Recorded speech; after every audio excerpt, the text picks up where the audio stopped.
So we've talked a little bit before about what compounds are versus what like simple structures are or just regular molecules.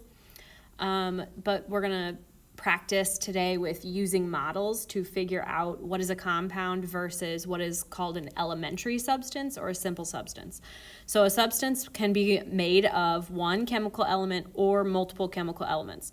So substances that are composed of only one type of element are elementary substances, or sometimes we just call them regular molecules.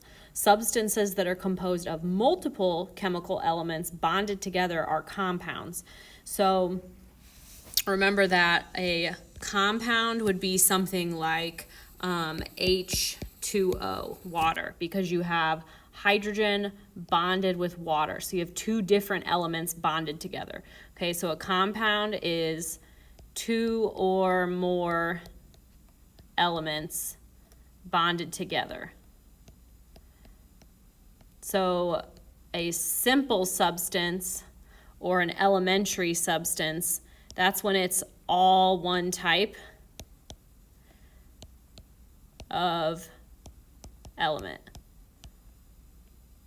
So that was like a pure substance. Remember we talked about pure substances and compounds? That would be the same thing as an elementary substance. So let's practice looking at these in a model. So I'm going to call this one Model A, and this one's going to be called Model B. So right now, if you're looking at these, which ones do you think are an elementary substance or a pure substance, and which one do you think is a compound?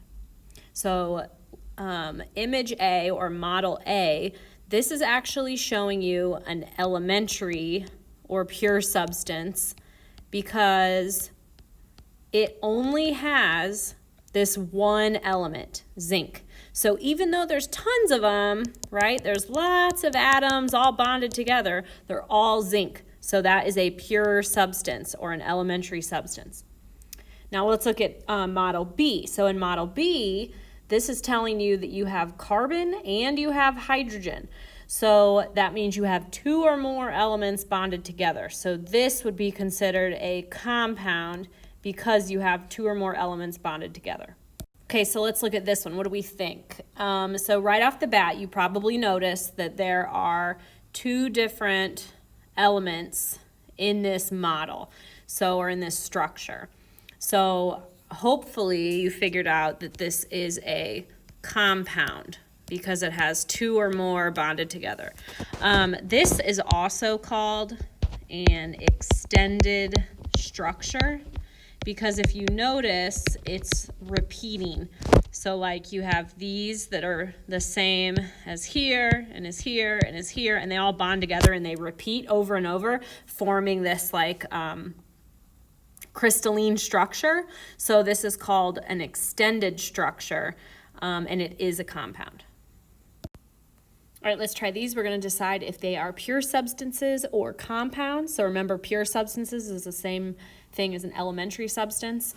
So for the first one, A, silicone dioxide. Is this a simple substance, pure substance, or a compound? So look carefully. This would be a compound. Then you have letter B, graphite. This one would be an elementary substance or a pure substance because they are all the same element, all carbons. And then you have this one, silicon. Again, this is an elementary substance because they are all the same. They are all silicone. Let's quickly talk about if they're simple or extended. So remember, a simple one is just like one or two atoms bonded together, and it doesn't repeat. So actually all of these would be considered extended structures because they repeat over and over and over again, forming like those crystalline structures.